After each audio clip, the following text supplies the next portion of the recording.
séparément peut se retrouver aussi bien définir l'environnement de Smart Grid. Ce qu'on a vu au fur de la session en partageant nos connaissances ensemble. Puis, voilà. Puis, ce qu'on a décidé de faire, l'équipe, avec nos informateurs de l'équipe OM, qui étaient Christian et Abdallah, et qu'on s'est concentré sur les éléments de Smart Grid et Big Data. Dans le fond, on applique des notions de l'écosystème ICT à ces deux notions-là. Je vais vous laisser avec Smart Grid. Fabrice va faire un petit peu le poursuivre. En fait, le Smart Grid, c'est plus une mystère pour personne, je pense, ici dans l'équipe. J'espère, si on a un problème. Donc, ici, on représente un peu l'image de ce que c'est le Smart Grid. On a certaines définitions et des liens problématiques. On espère le prochain présentation. Donc, comme Marc-André a dit, ce qu'on a fait, c'est qu'on a pris une des aspirations de l'équipe OM par rapport à Pinnacle West. Et dans notre cas, c'était la nouvelle infrastructure Smart Grid. Et ce qui arrive, c'est qu'on a vraiment le Smart Grid, on l'a appliqué avec des concepts ICT. Donc, on a été chercher dans la construction de A10 à 2B d'un système Smart Grid, quels sont les concepts Smart Grid qu'on pourrait appliquer à ceci. Et puis, vous voyez, on a listé dans les 2B ce qui est en ce moment, qui est le réseau finalement électrique plus ou moins conventionnel. Et dans le 2B, là, on a les éléments finalement en fonction de ce qu'on retrouve dans le ICT, les 4 couches qu'on vous a parlé. On a regroupé les informations. Si tu peux aller au suivant, s'il te plaît. Donc, ce qu'on a fait pour vous aider à mieux comprendre les gens qui vont consulter le site, c'est qu'on a fait 4 couches, comme les couches ICT, mais avec un réseau électrique conventionnel. Donc, ce que vous voyez ici, on part toujours du bas, généralement, vers le haut, quand on lit ce genre de scénario-là. Donc, en bas, ici, on a les producteurs d'énergie, ce qui est la situation ASIS, finalement, de Pinnacle West. Donc, producteur d'énergie, producteur électrique, qui est la couche 1. Couche 2, c'est les transporteurs. Donc, on produit l'électricité et on la transporte, finalement, vers des distributeurs, qui sont souvent aussi, peuvent être aussi les producteurs et les transporteurs, comme dans le cas d'Hydro-Québec. Et finalement, on a la dernière couche qui est les consommateurs en haut. Ça, c'est le réseau conventionnel, comme je vous dis ici. Prochain. Là, ce qu'on a fait, c'est qu'après ça, on a représenté le même principe, mais en termes maintenant de Smart Grid. Donc, un réseau Smart Grid, finalement, c'est un réseau conventionnel, producteur d'énergie, transporteur, distributeur, et consommateur, auquel on rajoute la couche ici, TIC. Et toute la couche, finalement, que nous, on a fait, finalement, ça se retrouve ici. Et ce qu'on a fait ici, c'est qu'on a mis, à ce niveau ici, la notion d'équipementier, qu'on retrouve aussi dans ICT, mais au niveau de fournisseurs d'équipements pour l'électricité. Donc, c'est ici qu'on va retrouver les compteurs intelligents, entre autres, tout l'équipement qui est fourni pour fournir l'électricité, panneaux solaires, etc. Tout ça va se retrouver dans la couche équipementier dans un réseau Smart Grid. Et après, la prochaine étape, ce qu'on a fait, c'est que là, maintenant, on a vraiment intégré, on s'est dit, OK, cette couche-là ici qui est le ICT, la couche d'information et communication, on l'a encore une fois, excusez-moi, peux-tu aller au prochain?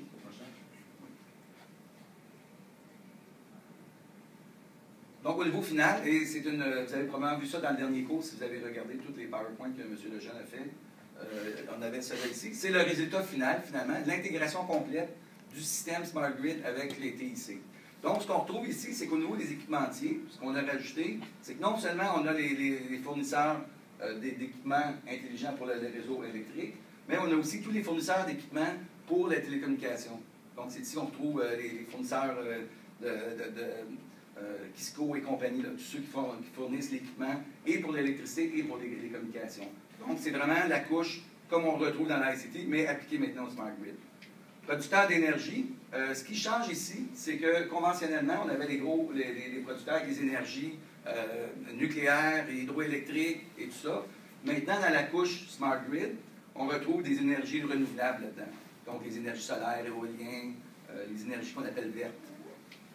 On a ici intégré la couche transporteur, distributeur d'électricité dans la même, parce que maintenant, les deux sont plus... on parle d'Active Network Management, donc on a une meilleure intégration entre la distribution et le transport finalement de l'électricité, parce que le transport ne vient plus d'une centrale d'un seul endroit, ça vient de plusieurs sources. Ce qu'il faut bien comprendre dans Smart Grid, c'est qu'il n'y a plus une seule source de production d'électricité, donc vous n'avez pas les grosses centrales qui s'en vont vers des réseaux de distribution, ça vient de partout. Ici, on avait les opérateurs de réseaux télécoms, comme on avait exactement dans le ICT, parce que finalement, tous les éléments, je vous dirais, de télécommunications et informations qui sont associés au Smart Grid ont besoin d'opérateurs pour pouvoir distribuer cette information-là puis pouvoir opérer cette information-là. C'est ici qu'on trouve des fibres optiques, Internet haute vitesse. Donc ici, on a toute la technologie nécessaire aussi à supporter l'environnement. Ensuite, on a les fournisseurs de contenu d'application qu'on retrouve aussi dans l'ICT. C'est là que vous avez les Google et tout ça. Dans le cas du Smart Grid, là, vous avez les applications pour gérer. Vous pouvez rentrer sur le web et puis vous pouvez gérer vous-même vos consommations électriques, tous les logiciels de compteurs intelligents. C'est dans cette couche-là qu'on retrouve ça. Et finalement, le consommateur, qui maintenant n'est plus uniquement un consommateur, mais qui peut devenir aussi un producteur d'électricité. Donc, si vous avez, exemple, des panneaux solaires dans toutes les maisons, et il pourrait y avoir un échange entre les maisons, des ententes spéciales. Donc, le consommateur devient finalement aussi possiblement un fournisseur. Donc, on voit toutes les relations. Puis, il y a un élément intéressant dans le consommateur, c'est on l'a regardé un petit peu quand on a fait je pense que c'était le business model. Il y a le nega behavior aussi qui rentre en ligne de compte parce que les clients, dans le fond, avec le Smart Grid, peuvent avoir la capacité de produire de l'énergie et même de revendre l'énergie, exemple, avec un crédit sur la facture. Donc, on encourage aussi, ça rentre dans le portefeuille du client, fait que dans ce temps-là, c'est plus facile d'en encourager à réduire sa consommation d'énergie. Puis, il y a peut-être juste un autre élément qui est intéressant, c'est qu'en regardant ICT, il y a un paradigme assez intéressant à noter, là. Dans le fond, l'industrie des télécoms, tout le cloud-based technology, je pense que ça va représenter quelque chose comme 20%, je me souviens bien, de toute la consommation d'énergie d'ici, je ne me souviens pas si c'est 2030 ou 2040. Fait que dans le fond, c'est drôle parce que ces technologies-là sont requises pour la Smart Grid, mais en même temps, c'est le plus gros consommateur d'énergie dont ce système-là va gérer. C'est assez paradoxal. Brièvement, avant de laisser la place à Christian, on va juste aller dans les scénarios. Donc, on a fait le même principe. Vous avez vu tantôt les scénarios qu'on a produits pour ICT. On a fait des scénarios, finalement, en fonction du Smart Grid. Mais on a le même principe, donc les couches entre les différents acteurs. Dans ce cas-ci, les objets sont d'autres acteurs. Donc, il y avait le premier scénario qu'on voulait rapidement parler. En fait, on vous invite tous à aller les lire, évidemment. On avait ici un exemple des équipementiers qui vendent des équipements aux producteurs d'énergie. C'est un peu ce que j'ai parlé. On avait les scénarios 4 ici, qui est des fournisseurs de contenu qui offrent des services aux consommateurs. C'est ici qu'on voit toutes les possibilités qu'on a au niveau de la gestion des smart meters, gestion électrique, consommation. Pour que le client puisse gérer son énergie. Puisse gérer son énergie. Ici, on avait les scénarios qui introduisent les producteurs d'énergie qui vendent aux distributeurs d'électricité. Pas plus à dire. On parle d'Active Network Management et tout ça. Donc, je sais qu'on a le temps limité. Je vais laisser la place à Christian pour lever de la place.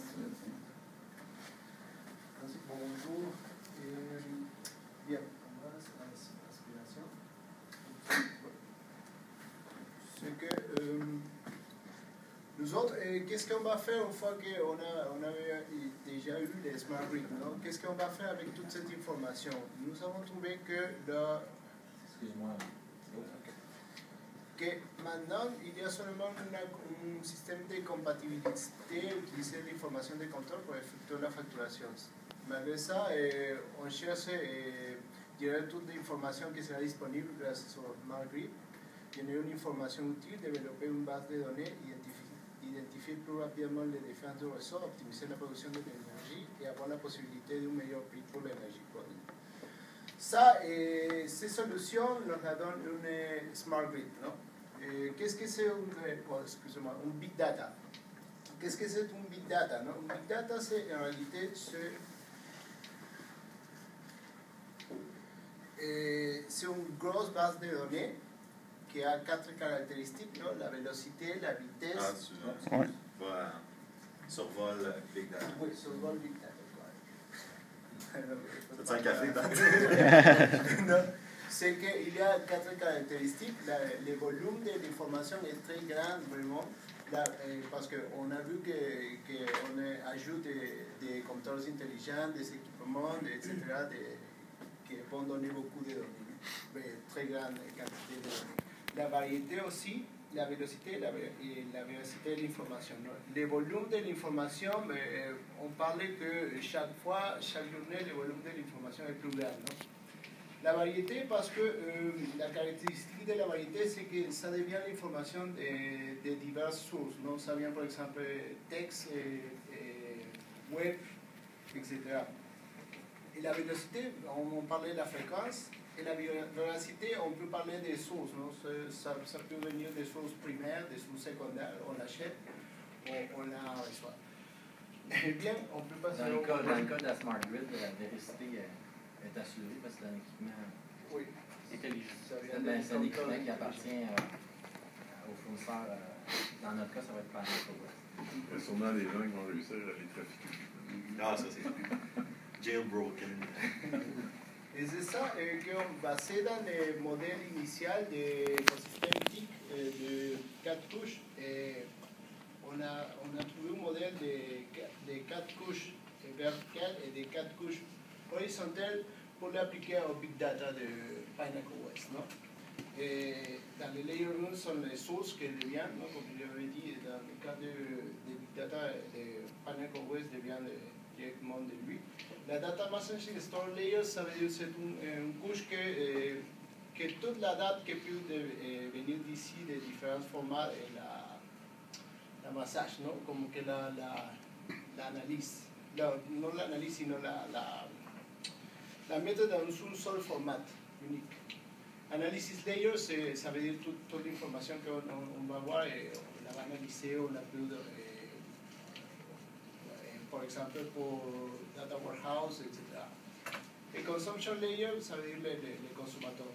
C'est très important qu'on a basé ce modèle dans le modèle ICT parce que c'est un écosystème que toutes les couches interagissent au même moment. Non?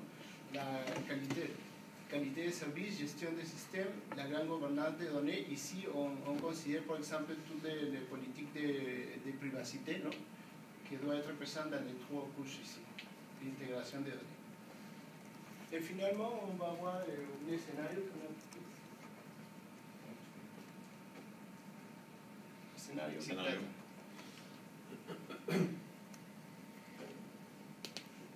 Et le troisième scénario, par exemple, dans ce moment-là, on pense que Panaco West est déjà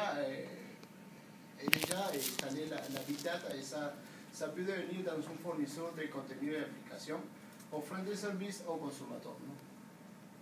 C'est tout. J'avais juste un petit peu à rajouter. On s'est appliqué vers la fin de la session à trouver des patterns. Dans le fond, avec l'écosystème TIC, quand on a commencé notre lecture, on a rapidement compris que les avantages d'une relation symbiotique, aller-retour. Dans un réseau conventionnel, c'est plus unidirectionnel. Donc, quand on quitte la production pour les distributeurs et les transformateurs, ça ne revient pas. Il n'y a pas d'avantage, dans la transaction, il n'y a pas d'information qui revient pour réalimenter la couche.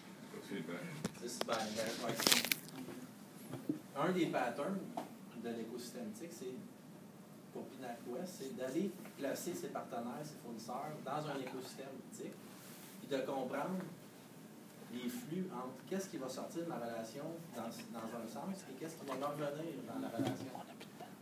C'est sûr qu'il y a un aspect monétaire, c'est sûr qu'il y a un aspect matériel, mais il y a surtout un flux d'informations qu'il faut être capable d'interpréter. C'est ce qui fait que la grille va devenir intelligente tout court pour son début. Un des patterns, c'est la relation symbiotique. Puis d'être capable de placer son monde dans les couches. We're done. We're done? Oui, Okay. on ne peut pas guise en conclusion. Je n'avais même pas parlé, M. Lejeune. Mais en fait, c'est bon, c'est pertinent. C'est une conclusion en soi. Là, je pense que le point de Patrick est excellent. C'est ça, c'est qu'en cours de route, et on va en reparler un petit peu tantôt dans notre débriefing, Mais en cours de route, on s'est rendu compte que finalement, ce qu'on regardait dans ICT, c'est carrément